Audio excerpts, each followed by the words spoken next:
1969년 세상은 혁명의 열기로 들끓었다. 베트남 전쟁의 포성이 멀리서 울렸고 우드스탁에서는 자유와 사랑의 노래가 울려 퍼졌으며 달에는 인류의 첫 발자국이 새겨졌다. 그러나 아일랜드의 외딴 구석에 자리 잡은 헤이번우드 마을에서 시간은 마치 끈적한 꿀처럼 느리게 흘렀다. 울창한 숲과 아침마다 짙은 안개에 휩싸이는 산기슭에 자리한 이 마을은 외부 세계의 격변으로부터 고립된 섬과 같았다. 마을의 삶은 두 개의 기둥, 즉 오래된 성당과 그보다 더 위압적인 세인트 주드, 주즈즈, 수녀원을 중심으로 돌아갔다. 세인트 주드 수녀원은 마을 위 언덕에 자리 잡아 마치 회색 돌로 깎아 만든 거인처럼 마을을 내려다보았다. 뾰족한 첨탑은 종종 안개를 뚫고 솟아있었고 스테인드 글라스 창문은 낮에는 보석처럼 빛났지만 밤이 되면 텅 빈 눈처럼 어두워졌다. 이 수녀원은 단순한 예배와 기도의 장소가 아니었다. 그곳은 피난처이자 감옥이었고 희망과 절망이 공존하는 역설적인 공간이었다.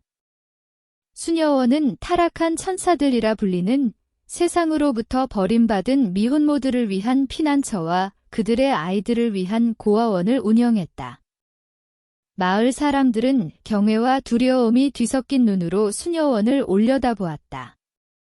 그곳은 신성한 자비의 상징인 동시에 감히 입에 담을 수 없는 비밀을 품고 있는 곳처럼 느껴졌다. 수녀원의 두껍고 차가운 벽 안에서 아그네스 수녀, 시스터 에그니스는 어둠 속에서 타오르는 촛불 같은 존재였다.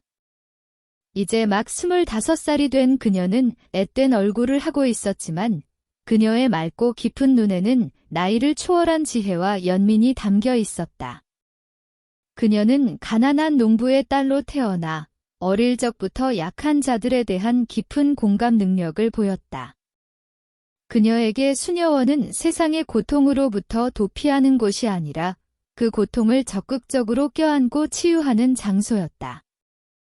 그녀의 하루는 새벽 4시의 차가운 공기 속에서 시작되었다.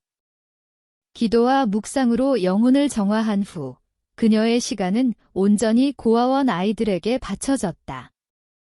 그녀는 헝클어진 머리를 빗겨주고 상처난 무릎에 약을 발라주었으며 밤에는 침대맡에 앉아 마법과 용, 그리고 해피엔딩이 있는 동화를 읽어주었다.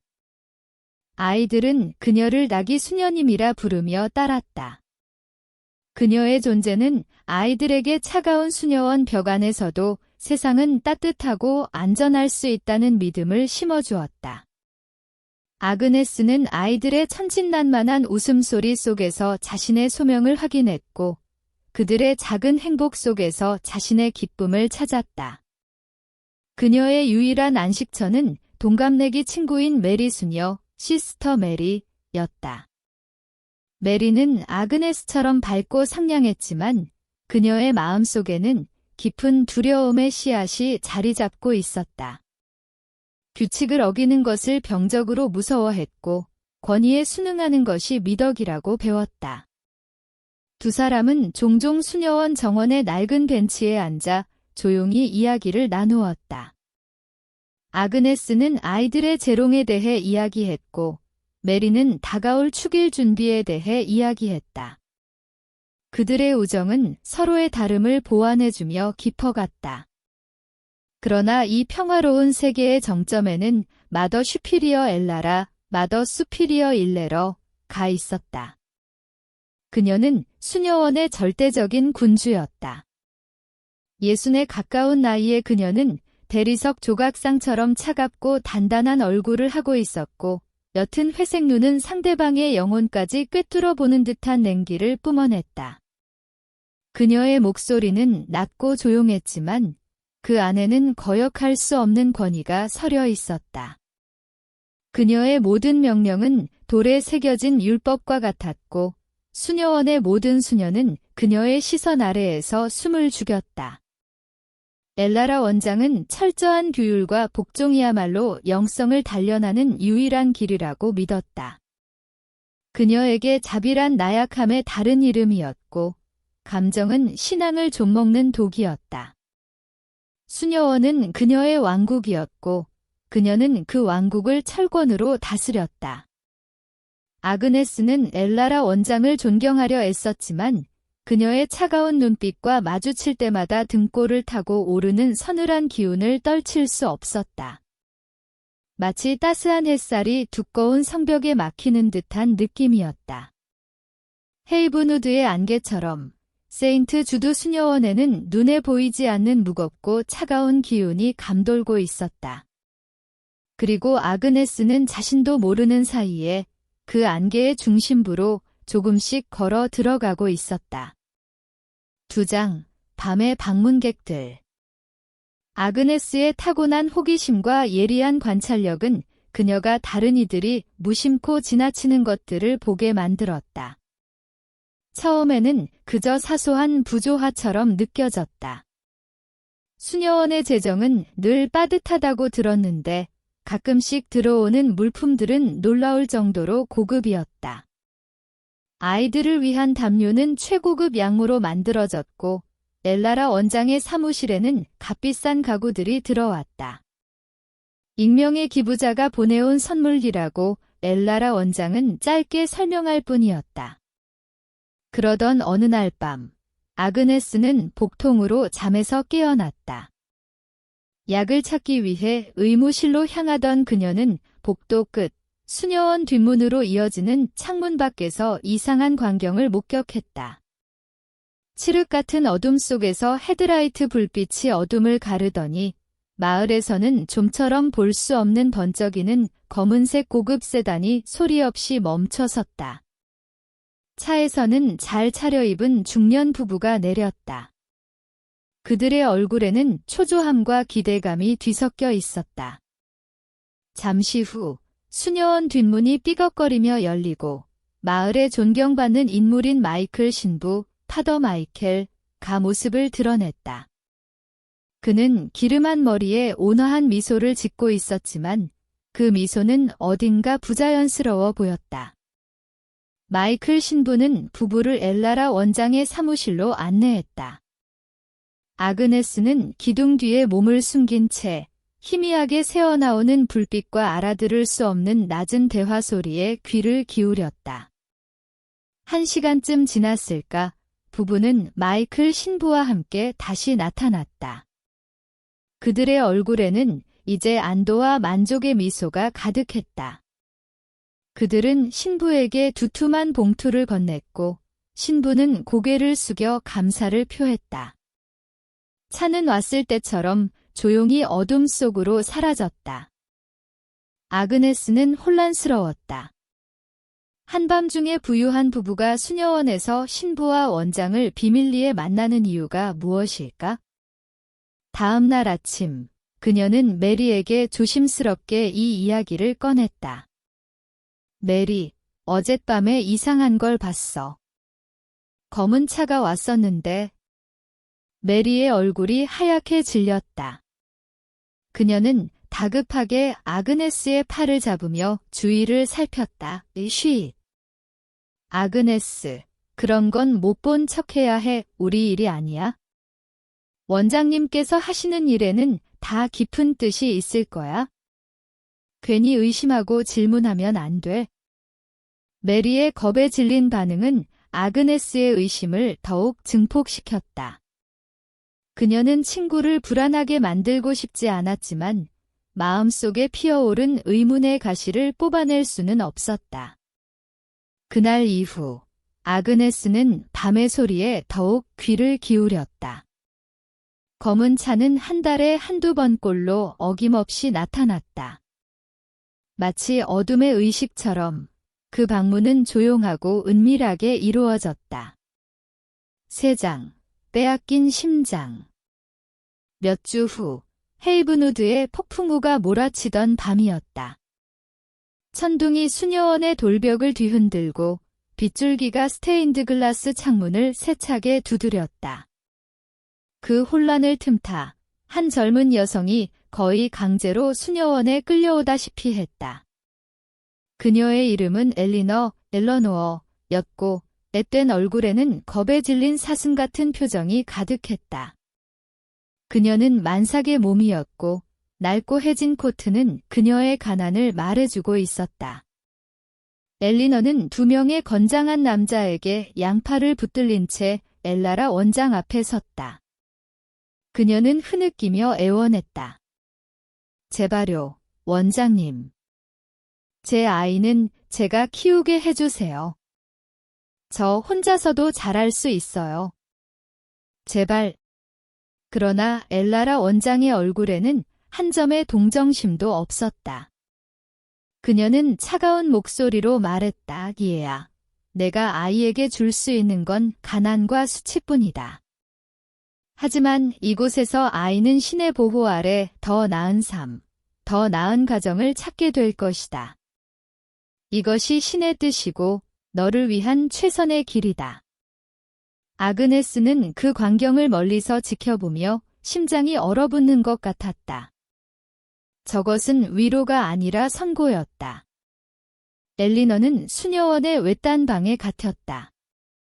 아그네스는 몰래 그녀를 찾아가 음식을 가져다주고 따뜻한 말로 위로하려 애썼다. 엘리너는 아그네스의 손을 잡고 눈물을 흘리며 뱃속의 아이에 대해 이야기했다. 아이의 이름은 노아라고 지을 것이며 아이와 함께라면 어떤 어려움도 이겨낼 수 있다고 속삭였다. 아그네스는 그녀의 고통 앞에서 깊은 무력감을 느꼈다. 몇 주 후 엘리너는 출산을 했다. 건강한 사내 아이였다. 그러나 엘리너가 아이를 품에 안아본 것은 단 하루뿐이었다. 다음 날 아침 아기는 사라졌다. 엘리너는 미친 듯이 울부짖으며 아이를 찾았지만 수녀들은 그녀를 침대에 묻고 진정제를 주사했다. 며칠 뒤 넋이 나간 채 텅 빈 눈을 한 엘리너는 수녀원에서 쫓겨나듯 보내졌다. 그녀가 떠나던 날 아그네스는 그녀의 뒷모습을 보며 가슴이 찢어지는 아픔을 느꼈다. 그리고 이틀 후 밤에 방문객이 다시 찾아왔다. 어김없이 나타난 검은 세단. 그리고 그 안에서 내린 행복한 미소를 짓고 있는 부유한 부부. 그들은 엘라라 원장과 마이클 신부의 배웅을 받으며 차에 올랐다. 여자의 품에는 하얀 담요에 쌓인 작은 아기가 안겨 있었다. 아그네스는 직감했다. 저 아이가 바로 엘리너의 아들, 노아라는 것을. 가장 소름 끼치는 사실은 엘리너의 아기에 대한 기록이 고아원 장부 어디에도 없다는 것이었다. 마치 처음부터 존재하지 않았던 아이처럼. 타락한 천사의 아이는 고아원에 등록되고 여기서 자라거나 공식적인 절차를 통해 입양되는 것이 규칙이었다. 그러나 노아는 유령처럼 나타났다가 유령처럼 사라졌다.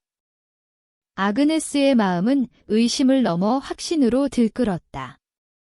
이것은 단순한 비밀이 아니었다. 거대한 죄악이었다. 그녀는 다시 한번 메리에게 이야기했지만 메리는 이제 공포에 질려 있었다. 아그네스, 제발 그만해. 우리가 알면 안 되는 일이야. 우리가 뭘 할 수 있는데? 원장님께 맞서기라도 하겠다는 거야? 우린 쫓겨나거나 더 끔찍한 일을 당할지도 몰라. 제발, 모르는 척해줘. 메리의 눈물 어린 애원은 아그네스의 마음에 비수처럼 꽂혔다. 하지만 그녀 안에서 타오르기 시작한 정의의 불꽃을 꺼뜨릴 수는 없었다. 어떻게 신의 이름으로 어머니에게서 아이를 빼앗고 그 생명을 돈과 맞바꿀 수 있단 말인가? 이것은 신의 일이 아니라 악마의 거래였다. 아그네스는 더 이상 침묵할 수 없다고 결심했다. 그녀는 증거를 찾아야 했다. 이 끔찍한 위선을 세상에 알려야 했다. 그녀는 자신이 걷고 있는 길이 얼마나 위험한지 알지 못했지만 더 이상 돌아설 수는 없었다. 4장 악마의 장부. 폭풍우가 다시 헤이븐우드를 찾아온 밤이었다. 마치 2년 전 엘리너가 끌려왔던 그 밤을 재현하듯 바람은 울부짖고 비는 수녀원의 벽을 채찍질했다. 수녀원의 모든 이들이 깊은 잠에 빠진 시간, 아그네스는 침대에서 조용히 일어났다. 그녀의 심장은 갈비뼈를 부술 듯이 세차게 뛰었지만 두려움보다 더 큰 결의가 그녀를 움직였다. 증거는 단 한 곳에 있을 터였다. 바로 엘라라 원장의 사무실. 그녀는 맨발로 차가운 돌바닥을 소리 없이 걸었다. 복도를 순찰하는 늙은 수녀의 둔한 발소리가 멀어지기를 기다렸다가 어둠 속에 몸을 숨기며 나아갔다. 원장의 사무실 문은 굳게 잠겨 있었다. 하지만 아그네스는 며칠 전부터 몰래 숨겨두었던 낡은 만능 열쇠를 꺼냈다. 손이 떨려 몇 번이나 실패한 끝에 마침내 찰칵하는 작은 소리와 함께 문이 열렸다. 사무실 안은 칠흑 같은 어둠과 묵직한 침묵에 잠겨 있었다. 아그네스는 문을 조심스럽게 닫고 주머니에서 작은 손전등을 꺼내 비췄다. 거대한 마호가니 책상, 가죽 장정의 책들이 꽂힌 책장, 그리고 벽에 걸린 엄숙한 표정의 역대 원장들의 초상화가 어둠 속에서 유령처럼 떠올랐다. 아그네스는 곧장 책상으로 향했다. 서랍을 하나씩 열어보았지만 나오는 것은 수녀원 운영에 관한 평범한 서류들 뿐이었다. 회계장부, 물품 구매 목록, 수녀들의 인사기록. 그녀가 찾는 것은 어디에도 없었다.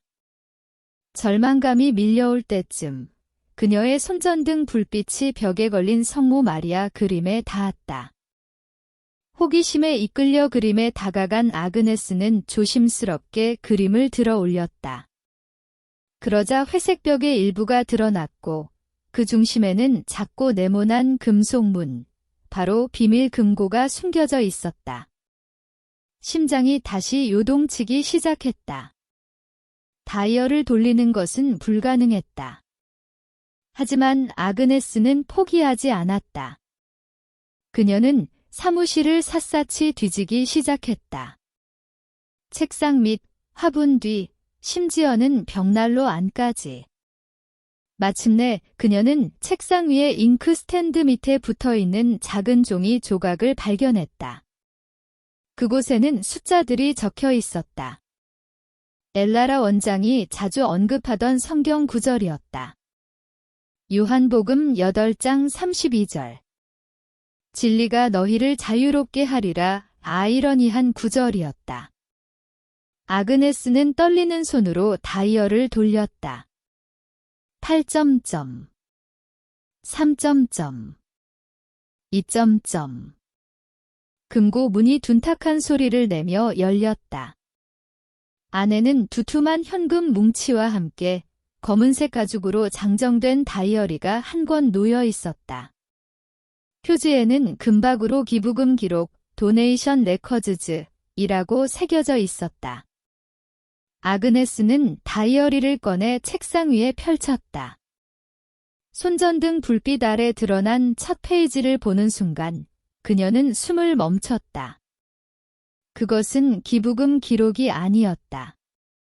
아이들의 매매 장부였다. 각 페이지는 한 아이의 삶을 요약하고 있었다. 맨 위에는 아이의 이름 혹은 번호, 과성별, 출생 날짜가 적혀 있었다. 그 아래에는 어머니의 이름과 나이, 그리고 상태, 불안정, 처분 완료 같은 차가운 단어들이 기록되어 있었다. 그리고 가장 충격적인 부분은 그 옆에 적힌 내용이었다. 수령인이라는 항목 아래에는 더블린이나 런던의 부유한 가문의 이름이 적혀 있었고 봉사에 대한 감사 기부라는 위선적인 명목 아래 상상을 초월하는 거액의 액수가 기록되어 있었다. 페이지를 넘길수록 아그네스의 손은 걷잡을 수 없이 떨렸다. 수십 명, 아니 어쩌면 그 이상의 아이들의 이름이 그곳에 있었다. 엘리너의 아들 노아의 이름도 얼마 전 갑자기 좋은 가정으로 입양되었다고 발표된 어린 소년 로즈의 이름도 보였다. 이것은 불법 입양을 주선하는 수준이 아니었다. 명백한 인신매매였다. 엘라라 원장은 신의 대리인이 아니었다. 그녀는 영혼을 파는 상인이었다. 그리고 그 옆에는 마이클 신부의 서명이 여러 번 등장했다. 그는 공범이자 이 죄악의 네트워크를 연결하는 핵심 인물이었다. 수녀원의 재정, 그들이 누리던 고급 물품들, 이 모든 것이 아이들의 삶을 판거문 돈으로 유지되고 있었다. 아그네스는 다이어리를 품에 안고 주저앉았다. 구역질이 치밀어 올랐다. 그녀가 그토록 사랑하고 헌신했던 이 성스러운 기관의 근간이 썩어 문드러져 있었다. 그녀는 이제 돌이킬 수 없는 비밀을 알게 되었다. 이 진실은 세인트 주드 수녀원 전체를, 아니 어쩌면 교회 전체를 뒤흔들 수 있는 거대한 폭탄이었다. 그리고 그 폭탄의 뇌관은 이제 그녀의 손에 쥐어져 있었다. 5장, 침묵의 선고. 다음 날 아침, 동이 트기 전에 푸른 어둠 속에서 아그네스는 결심을 굳혔다. 그녀는 밤새 한숨도 자지 못했다. 검은 다이어리는 그녀의 침대 매트리스 밑에 숨겨져 있었지만 마치 뜨거운 낙인처럼 그녀의 살을 태우는 듯했다. 그녀의 얼굴에는 더 이상 두려움이 없었다. 그 자리는 차갑고 거룩한 분노가 대신하고 있었다. 아침 기도가 끝나자마자 아그네스는 엘라라 원장의 사무실로 향했다. 그녀는 노크도 없이 문을 열고 들어섰다. 엘라라 원장은 창가에 서서 아침 안개가 낀 수녀원 정원을 내려다보고 있었다. 인기척에 천천히 돌아선 그녀의 얼굴에 아그네스의 당돌한 행동에 대한 불쾌감이 스쳤다. 아그네스 수녀, 무슨 무례한 행동이지? 아그네스는 대답 대신 품에서 검은 다이어리를 꺼내 원장의 책상 위에 탁 소리가 나게 던져놓았다. 이게 다 무엇입니까? 원장님, 아그네스의 목소리는 떨렸지만 단호했다. 이것은 죄악입니다. 신의 눈을 속이는 범죄입니다. 엘라라 원장의 시선이 다이어리에 닿았다. 그녀의 대리석 같은 얼굴에 처음으로 당황과 놀라움의 균열이 스쳐 지나갔다. 하지만 그 감정은 순식간에 사라지고 그 자리에 다시 얼음 같은 무자비함이 돌아왔다. 그녀는 오히려 아그네스를 동정하는 듯한 독이 든 미소를 지었다. 아, 가엾은 것, 그녀가 나지막이 말했다. 넌 아직 너무 순진하고 어리구나. 세상의 복잡하고 어려운 일들을 이해하지 못해. 우리는 이 아이들을 죄악 속에서 태어난 비참한 삶에서 구원하여 사랑과 풍요가 넘치는 밝은 미래를 선물하고 있는 것이다. 우리는 그들에게 천국으로 가는 길을 열어주고 있는 거야? 그건 거짓말입니다. 아그네스가 참지 못하고 소리쳤다. 당신은 구원이 아니라 거래를 하고 있어요. 어머니들에게서 그들의 심장을, 그들의 모든 것을 빼앗고 있습니다. 그것을 돈과 맞바꾸고 있다고요. 엘라라 원장은 잠시 아그네스의 불타는 눈을 응시했다. 그러더니 그녀는 아주 천천히, 침착하게 자리에서 일어나 아그네스에게 다가왔다. 그녀의 움직임은 우아했지만 위협적이었다. 그녀는 아그네스의 어깨에 차가운 손을 얹었다. 그 손길에 아그네스는 온몸의 피가 차갑게 식는 것을 느꼈다. 넌 너무 지쳤구나. 얘야, 원장의 목소리는 이제 걱정하는 듯 부드러웠지만 그 부드러움은 뱀의 비늘처럼 섬뜩했다. 요즘 내 정신 상태가 몹시 불안정해 보여. 과도한 상상과 망상에 시달리고 있는 것 같구나. 내게는 휴식이 필요해. 아주 깊고 긴 휴식이. 그 말이 의미하는 바를 깨달은 순간 아그네스의 등 뒤에서 사무실 문이 열리고 2명의 덩치 큰 수녀가 들어섰다. 그녀들은 평소 주방이나 밭에서 일하는 수녀들이었지만 지금 그들의 얼굴에는 아무런 표정이 없었다. 그들은 엘라라 원장의 충실한 수족이었다. 아니, 안 돼. 아그네스는 뒷걸음질 치려 했지만 2 수녀가 그녀의 양팔을 단단히 붙잡았다.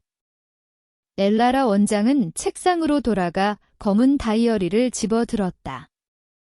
그녀는 아그네스를 보며 마지막으로 말했다. 이 모든 것은 너의 아픈 망상일 뿐이다. 넌 곧 모든 것을 잊고 평안을 찾게 될 거야. 널 위해 기도하마. 그것이 아그네스가 세인트 주드 수녀원에서 들은 마지막 말이었다. 그녀는 발버둥 쳤지만 소용없었다. 그녀는 질질 끌려 사무실 밖으로 그리고 수녀원의 어두운 지하 복도를 지나 이름 모를 곳으로 사라졌다. 그녀의 외침은 두꺼운 돌벽에 부딪혀 공허한 메아리가 될 뿐이었다. 그날 이후 세인트 주드 수녀원에서 아그네스 수녀를 본 사람은 아무도 없었다. 다음 날 아침 예배에서 엘라라 원장은 슬픔에 잠긴 얼굴로 발표했다. 아그네스 수녀가 갑작스러운 건강 악화와 함께 심각한 정신적 불안정 증세를 보여 특별한 보살핌이 필요한 수녀들을 치료하는 외딴 요양원으로 보내졌다고. 그 요양원의 이름은 누구도 입에 담기거리는 한 번 들어가면 다시는 나올 수 없다고 알려진 곳이었다. 그 이름만으로도 수녀들 사이에서는 공포의 상징이었다. 메리 수녀는 자리에서 벌떡 일어나 무언가 질문하려 했다. 그녀의 얼굴은 눈물과 죄책감으로 범벅이 되어 있었다. 하지만 단상에 선 엘라라 원장이 그녀에게 단 한 번 차갑고 날카로운 시선을 보냈다.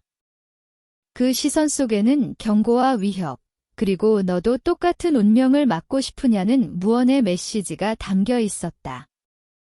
메리는 얼어붙은 채 자리에 주저앉았다. 그녀는 그날 이후 아그네스에 대해 영원히 입을 다물었다.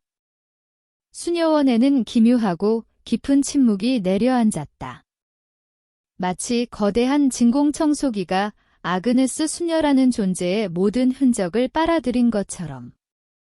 그녀의 이름은 더 이상 언급되지 않았고 그녀의 방은 비워졌으며 아이들은 더 이상 가기 수녀님을 찾지 않았다. 세인트 주드 수녀원은 다시 평온을 되찾은 듯 보였지만 그 평온은 죽음의 고요함이었다. 벽들은 더 많은 비밀을 품게 되었고 침묵은 더욱 무거워졌다. 제2부 과거의 메아리 1989 6장 더블린의 기자 20년이라는 세월이 흘렀다. 세상은 다시 한번 변해 있었다. 1989년 베를린 장벽이 무너지고 있었고 사람들은 컴퓨터와 팩스기를 사용했으며 워크맨으로 최신 팝송을 들었다. 그러나 헤이븐우드 마을은 여전히 20년 전의 풍경에서 크게 벗어나지 않았다. 시간의 흐름을 완강히 거부하는 듯 마을은 여전히 고요했고 안개는 여전했다. 하지만 세인트 주드 수녀원은 예전의 위용을 잃어가고 있었다. 수녀를 지망하는 젊은 여성들의 수는 급격히 줄었고 수녀원은 만성적인 재정난에 시달렸다. 한때 철권 통치자였던 엘라라 원장은 이제 80을 넘긴 노파가 되어 휠체어에 의지한 채 방에서 거의 나오지 않았다. 그녀의 대리석 같던 얼굴에는 검버섯이 피었고 얼음 같던 눈은 흐릿해졌지만 그 안의 냉기와 권위는 여전히 살아남아 있었다. 한편 아일랜드의 수도 더블린에서 젊고 야심찬 기자 리암 오코넬 리엄 오카넬은 자신의 커리어를 뒤바꿀 대형 특종을 애타게 찾고 있었다. 그는 작은 신문사에서 일하며 부패한 정치인이나 기업의 비리를 파헤치는 기사를 주로 썼지만 아직 세상을 놀라게 할 만한 큰 건을 터뜨리지는 못했다.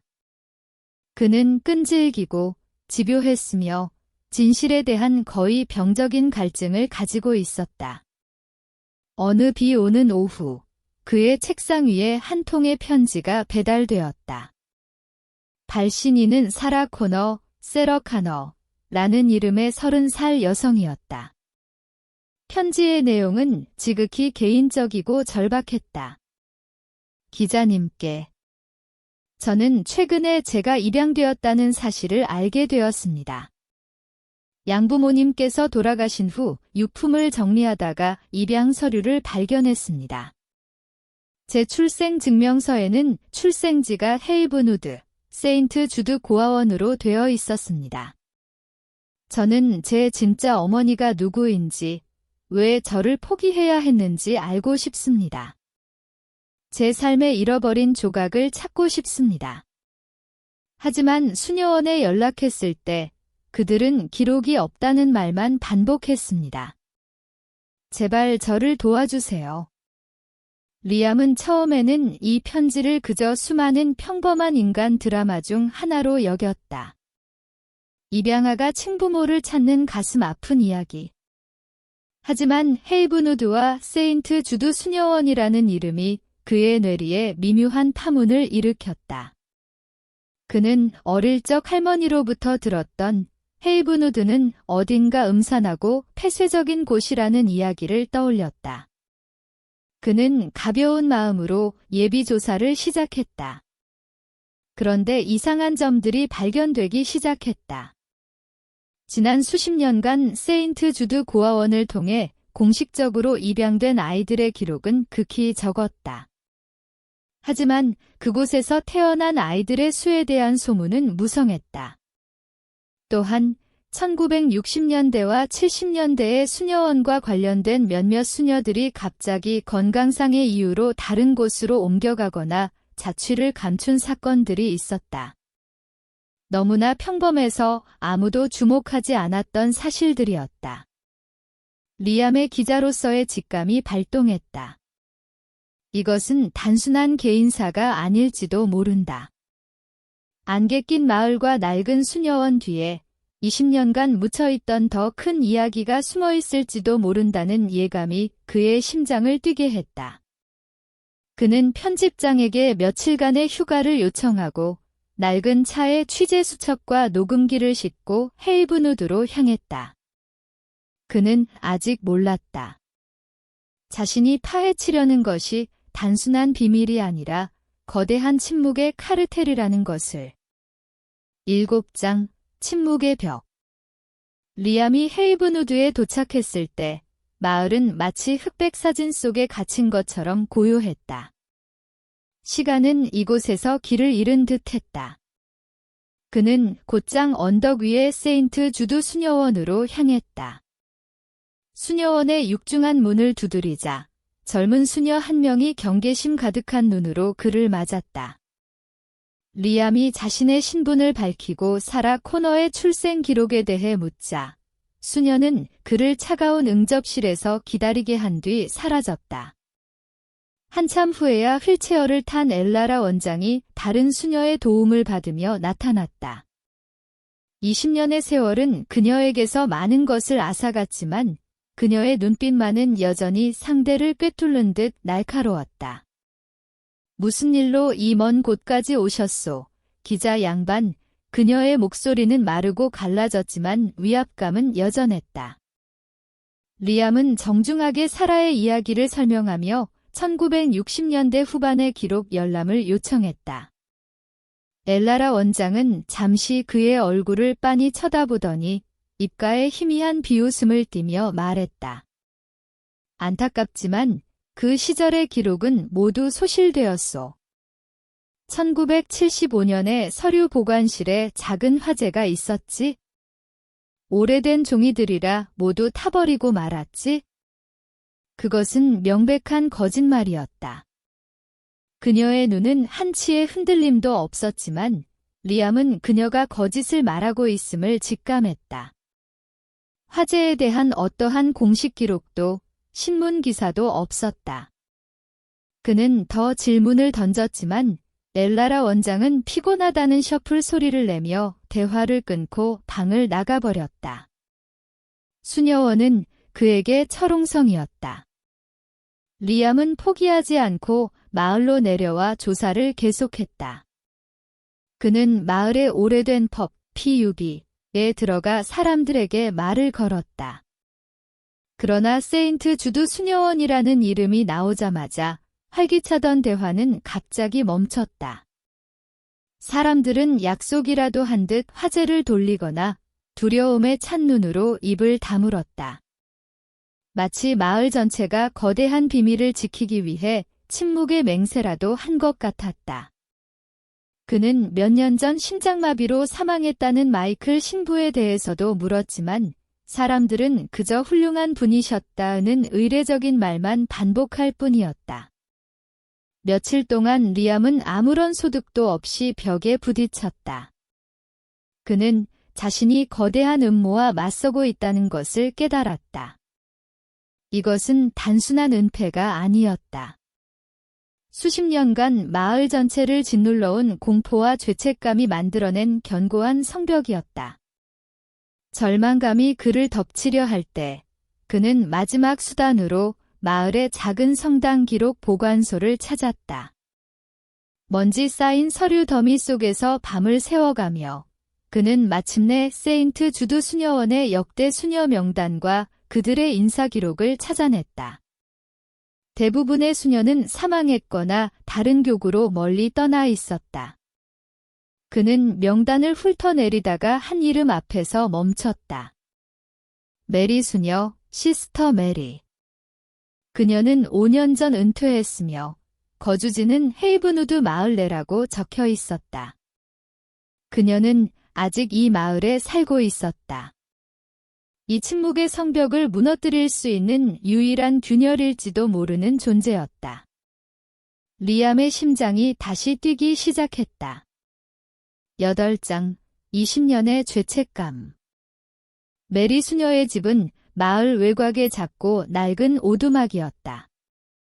리암이 녹슨 철문을 열고 들어가자 늙은 개 한 마리가 힘없이 짖었다. 문을 두드리자 한참 만에 문이 열리고 약하고 겁에 질린 표정의 노파가 모습을 드러냈다. 그녀는 거의 70세에 가까워 보였고 허리는 구부정했으며 눈에는 깊은 슬픔과 불안이 서려 있었다. 바로 메리 수녀였다. 처음에 그녀는 리암과 이야기하는 것을 완강히 거부했다. 저는 아무것도 몰라요. 이제는 다 잊고 조용히 살고 싶을 뿐입니다. 그녀는 문을 닫으려 했다. 리암은 다급하게 문틈으로 발을 집어넣었다. 그는 마지막 카드를 꺼내 들었다. 아그네스 수녀님에 대해 여쭤보고 싶습니다. 그 이름을 듣는 순간 메리의 온몸이 돌처럼 굳었다. 그녀의 겁에 질린 눈동자가 세차게 흔들렸다. 그리고 그 눈에서 본물 터지듯 눈물이 흘러내리기 시작했다. 20년간 억눌러왔던 죄책감과 슬픔, 그리고 공포가 마침내 두려움의 둑을 무너뜨렸다. 그녀는 흐느끼며 주저앉았고 리암은 조용히 그녀의 곁으로 다가가 부축했다. 메리는 리암을 집 안으로 들였다. 먼지 쌓인 거실에서 그녀는 떨리는 목소리로 모든 것을 털어놓기 시작했다. 그녀의 이야기는 20년 전 정고 이상주의적이었던 친구 아그네스에 대한 회상으로 시작되었다. 아그네스의 의심, 밤의 방문객들, 사라진 아기, 그리고 엘라라 원장에 대한 두려움.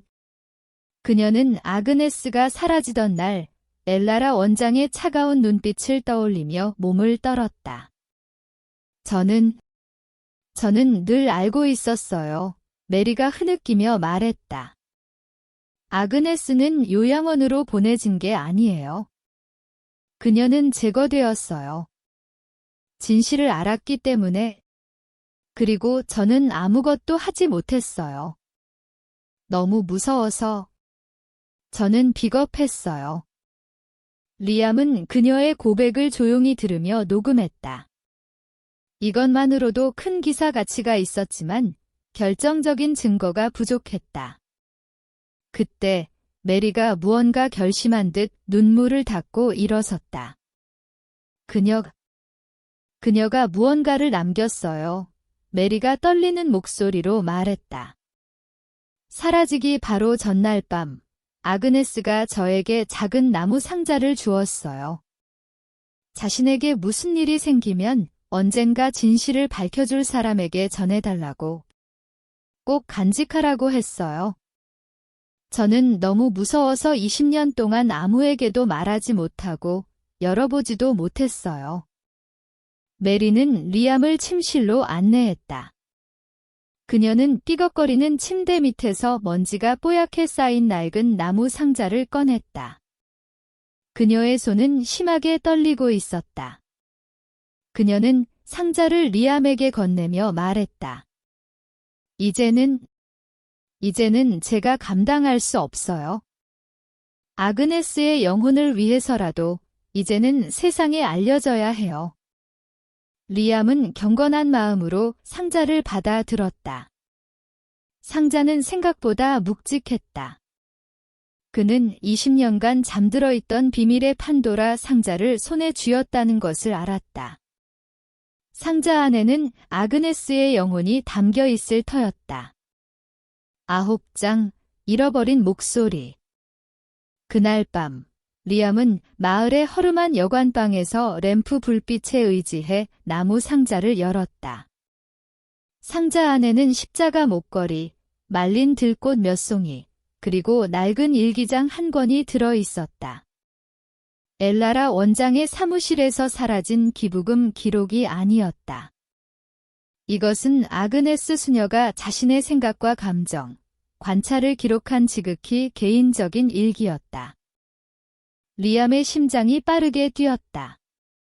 그는 조심스럽게 첫 페이지를 펼쳤다. 1968년부터 시작된 일기는 신에 대한 사랑과 아이들에 대한 애정으로 가득 찬 점고 이상주의적인 수녀의 순수한 목소리로 가득했다.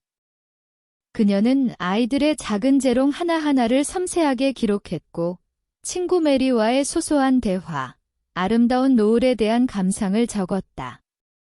하지만 1969년으로 접어들면서 일기의 분위기는 점차 변해갔다. 불안과 의심의 그림자가 드리워지기 시작했다. 1969년 4월 12일, 오늘 밤에도 검은 차가 왔다. 마이클 신부님은 왜 저렇게 부유한 사람들과 한밤중에 비밀스럽게 만나시는 걸까? 원장님은 모든 것이 수녀원을 위한 기부라고 하셨지만 내 마음속의 불안은 사라지지 않는다. 1969년 7월 20일 엘리너가 끌려왔다.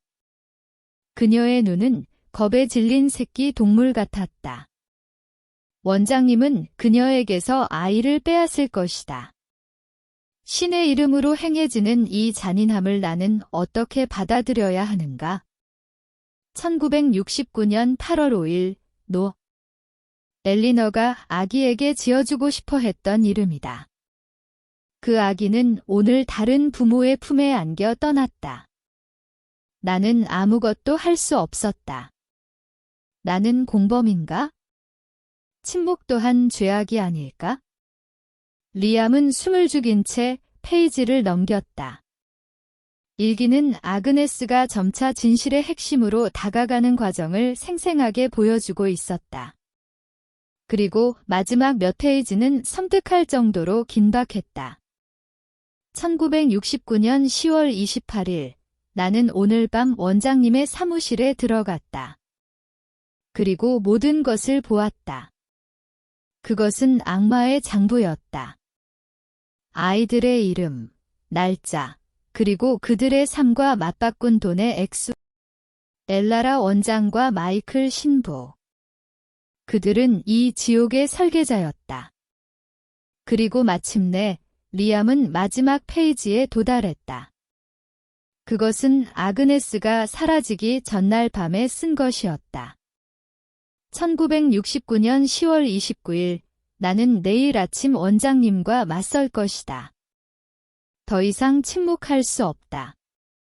이 일기를 메리에게 맡긴다. 내가 돌아오지 못한다면 이 일기가 나의 목소리가 되어주길. 신이시여, 부디 저에게 용기를 주소서. 만약 나에게 무슨 일이 생긴다면 이것만은 알아주길 바란다. 엘라라 원장과 마이클 신부는 단순한 살인자가 아니다. 그들은 영혼을 파는 상인이다. 그리고 그 장부에는 반복해서 등장하는 이름이 있었다. 그들이 문제 있는 수녀들을 보낸다고 수군거리는 장소, 참회하는 자매들의 피난처, 더 어사일럼 오브 더 페너턴트 시스터즈.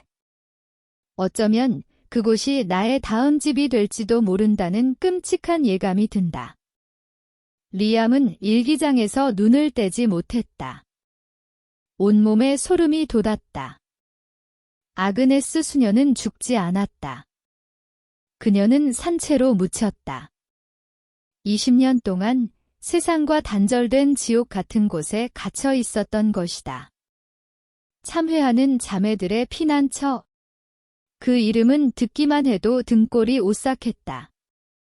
교회 내에서도 가장 어둡고 비밀스러운 통제 불가능한 이들을 격리하는 곳으로 악명이 높았다. 리암은 주먹을 불끈 쥐었다. 이것은 더 이상 단순한 기사가 아니었다. 한 여인의 잃어버린 20년의 삶을 되찾고 정의를 실현해야 하는 사명이 되었다. 그는 아그네스를 찾아야만 했다. 그녀를 그 지옥에서 구해내야만 했다. 제3부 지옥에서의 구원 10장 참회의 피난처. 리암은 더블린으로 돌아오자마자 참회하는 자매들의 피난처에 대한 조사를 시작했다. 그곳은 아일랜드 서쪽 해안, 문명 세계와는 완전히 단절된 외딴 곳에 위치한 거대한 석조 건물이었다. 공식적으로는 정신적, 영적 위기를 겪는 성직자들을 위한 요양기관이었지만 실상은 교회의 골칫거리들을 사회의 눈으로부터 영원히 격리시키는 감옥이라는 소문이 파다했다. 그곳은 교회의 일반 행정 시스템 밖에서 극소수의 고위 성직자들이 직접 관리하는 비밀스러운 조직에 의해 운영되었다. 접근은 거의 불가능에 가까웠다. 기자 신분으로는 정문에서부터 쫓겨날 것이 뻔했다. 리암은 속임수를 쓰기로 결심했다. 그는 며칠에 걸쳐 철저한 계획을 세웠다. 그는 낡은 교회사와 폐쇄된 종교기관의 사회적 역할에 대해 연구하는 더블린 대학의 사회복지학 연구원으로 신분을 위장했다. 가짜 신분증과 추천서를 만들고 관련 분야의 전문 용어들을 암기했다. 수많은 전화와 공식 서한을 보낸 끝에 그는 마침내 학술 연구 목적의 제한적 방문 허가를 받아냈다. 하지만 조건은 까다로웠다. 사진 촬영 금지, 녹음 금지, 환자와의 개인적인 대화 금지. 그는 이 모든 조건에 동의했다. 일단 안으로 들어가기만 하면 어떻게든 방법을 찾을 수 있을 것이라고 믿었다. 며칠 후, 리암은 렌터카를 몰아 참회의 피난처로 향했다. 해안 절벽 위, 거친 파도가 부딪히는 곳에 서 있는 건물은 마치 공포영화의 한 장면 같았다. 높은 담벼락과 굳게 닫힌 철문은 외부 세계와의 단절을 선언하고 있었다. 그를 맞이한 것은 감정이 거세된 듯한 얼굴의 중년 수녀였다. 그녀는 리암을 위아래로 훑어보며 그의 신분증을 꼼꼼히 확인했다. 리암은 준비한 대로 연구 목적을 유창하게 설명했다. 수녀는 마지못해 그를 안으로 안내했다. 피난처 내부는 외부보다 더 끔찍했다. 복도에는 소독약 냄새와 희미한 소변 냄새가 섞여 있었고 공기는 무겁고 축축했다. 복도를 배회하는 수녀들은 텅 빈 눈으로 허공을 응시하고 있었다. 대부분 강력한 진정제를 투여받은 듯 그들의 움직임은 느리고 비현실적이었다. 이곳은 치유의 장소가 아니라 영혼을 서서히 죽이는 곳이었다. 리암은 분노와 연민으로 심장이 아파왔다. 그는 안내 수녀를 따라 기록 보관실로 향했다. 그는 1960년대 후반과 70년대 초반의 기록을 연구하고 싶다고 말했다. 낡고 먼지 쌓인 기록철 속에서 그는 손가락에 침을 묻혀가며 페이지를 넘겼다. 마침내 그는 그것을 발견했다. 1969년 11월 2일 입소. 환자명, 베다니 수녀, 시스터 베서니. 이전 소속, 헤이브누드 세인트 주드 수녀원. 진단명, 편집증적 망상과 종교적 과대망상을 동반한 심각한 정신 불안정. 베다니. 아그네스는 새로운 이름으로 이곳에 갇혔던 것이다. 그녀의 존재 자체가 지워지고 새로운 정체성이 덧씌워졌다. 리암은 심장이 내려앉는 것을 느끼며 안내 수녀에게 물었다. 베다니 수녀님은 지금 어디에 계십니까? 혹시 만날 수 있을까요? 제 연구의 중요한 사례가 될 것 같아서요. 안내 수녀는 잠시 의심의 눈초리를 보냈지만 리암의 학구적인 태도에 결국 고개를 끄덕였다. 아주 잠깐만입니다. 그녀는 외부인과 대화하는 경우가 거의 없습니다. 11장, 20년 만의 자장가. 리암은 길고 어두운 복도를 따라 안내되었다. 마침내 그들은 한 병실 문 앞에서 멈췄다. 문에는 베다니 수녀라는 낡은 이름표가 붙어 있었다. 안내 수녀가 문을 열자 축축하고 퀴퀴한 냄새가 코를 찔렀다. 방 안은 삭막했다. 작은 침대와 낡은 의자, 그리고 쇠창살이 박힌 작은 창문이 전부였다. 창가에 놓인 의자에 한 노파가 앉아 있었다. 그녀는 밖을 내다보는 것이 아니라 그저 텅 빈 허공을 응시하고 있었다. 머리카락은 새하얗게 변했고 얼굴은 깊은 주름으로 가득했으며 한때 지성과 자비로 빛나던 눈은 모든 빛을 잃고 텅 비어 있었다. 그녀가 바로 아그네스였다. 20년이라는 세월이 그녀의 모든 것을 앗아간 듯 보였다. 리암의 심장이 쿵 하고 떨어졌다. 이 텅 빈 껍데기만 남은 여인이 정말 그 용감했던 아그네스란 말인가. 그는 안내 수녀에게 잠시만 혼자 있게 해달라고 부탁했다. 수녀는 마지못해 문밖에서 기다리겠다고 했다. 리암은 조심스럽게 그녀에게 다가갔다. 베다니 수녀님, 그는 나지막이 불렀지만 그녀는 아무런 반응도 보이지 않았다. 그녀는 마치 살아있는 조각상 같았다. 리암은 절망적인 심정으로 그녀의 일기 마지막 부분을 떠올렸다. 아이들에게 불러주던 노래들. 그는 마지막 희망을 걸고 그녀의 귀에 겨우 들릴 듯 말 듯 한 목소리로 나직이 노래를 부르기 시작했다. 그것은 아그네스가 일기에 적어두었던 고아원 아이들에게 가장 자주 불러주었다던 아일랜드의 오랜 자장가였다. 자라, 나의 작은 별아, 하늘의 품에 안겨. 엄마의 노래 들으며 평온한 꿈을 꾸렴. 그의 목소리가 방 안의 침묵을 가르자 기적이 일어났다. 20년간 허공을 향해 있던 그녀의 텅 빈 눈동자에 아주 미세한 떨림이 일었다. 무언가 아주 깊은 곳에 묻혀있던 기억의 파편이 수면 위로 떠오르는 듯 했다. 그녀는 아주 천천히 마치 녹슨 기계처럼 삐걱거리며 고개를 돌려 리암을 바라보았다. 20년 만에 그녀는 처음으로 누군가를 보았다. 그녀의 눈은 더 이상 텅 비어 있지 않았다. 그 안에는 깊은 혼란과 희미한 인식의 빛, 그리고 거대한 슬픔이 담겨 있었다. 그녀의 마른 입술이 살짝 열리고 메마른 눈에서 눈물 한 방울이 주름진 뺨을 타고 흘러내렸다. 아그네스, 리암이 숨을 죽이며 속삭였다. 그녀는 아주 오랫동안 그를 바라보았다. 그러고는 거의 알아볼 수 없을 정도로 미미하게 고개를 끄덕였다.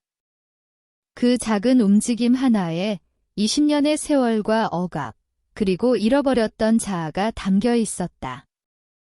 그녀는 아직 그곳에 있었다. 잿더미 속에 꺼지지 않은 불씨처럼 그녀의 영혼은 살아남아 있었다.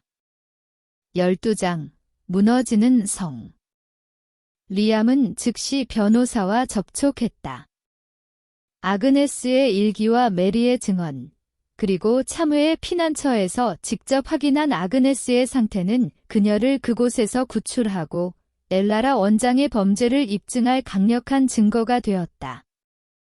법원의 긴급 명령이 발부되었고 리암은 경찰과 변호사, 그리고 용기를 내어 동행하기로 결심한 메리 수녀와 함께 피난처로 돌아갔다. 아그네스를 구출하는 과정은 순탄치 않았다. 피난처 측은 완강히 저항했지만 법원의 명령과 경찰의 힘 앞에서는 속수무책이었다. 20년 만에 햇빛을 본 아그네스는 몸을 가누지 못하고 리암의 품에 쓰러졌다. 그녀는 쇠약했지만 그녀의 눈에는 희미하게나마 생기가 돌고 있었다. 다음 날 그들은 헤이븐우드로 향했다. 사라 코너도 소식을 듣고 더블린에서 달려와 그들과 합류했다. 그녀는 자신의 뿌리를 찾는 여정이 이토록 거대하고 끔찍한 진실과 연결되어 있다는 사실에 충격을 받았지만 동시에 진실의 편에 서기로 결심했다. 경찰차 여러 대가 조용히 세인트 주드 수녀원의 문을 통과했다. 수녀들은 창백한 얼굴로 이 갑작스러운 습격을 지켜보았다. 리암과 경찰, 변호사, 그리고 메리와 사라는 엘라라 원장의 방으로 직행했다. 휠체어에 앉아있던 아그네스도 그들과 함께였다. 엘라라 원장은 방으로 들이닥친 그들을 보고도 평정을 잃지 않으려 애썼다. 그녀는 리암을 보며 비웃음을 지으려 했다. 결국 여기까지 왔군. 하지만 증거도 없는 망상으로 날 어쩔 셈이지? 그러나 그녀의 시선이 문가에 멈췄을 때 그녀의 얼굴에서 모든 핏기가 사라졌다. 휠체어에 앉아있는 유령처럼 창백하지만 분명히 살아있는 아그네스 수녀를 본 순간 그녀의 철옹성 같던 얼굴이 마침내 무너져 내렸다. 대리석 가면이 산산조각 나는 소리가 들리는 듯 했다. 이건 불가능해. 그녀가 공포에 질려 중얼거렸다. 넌 존재하지 않. 리암은 앞으로 나서며 아그네스의 일기를 그녀의 책상 위에 던졌다. 20년 전 아그네스가 그랬던 것처럼. 모든 것이 끝났습니다.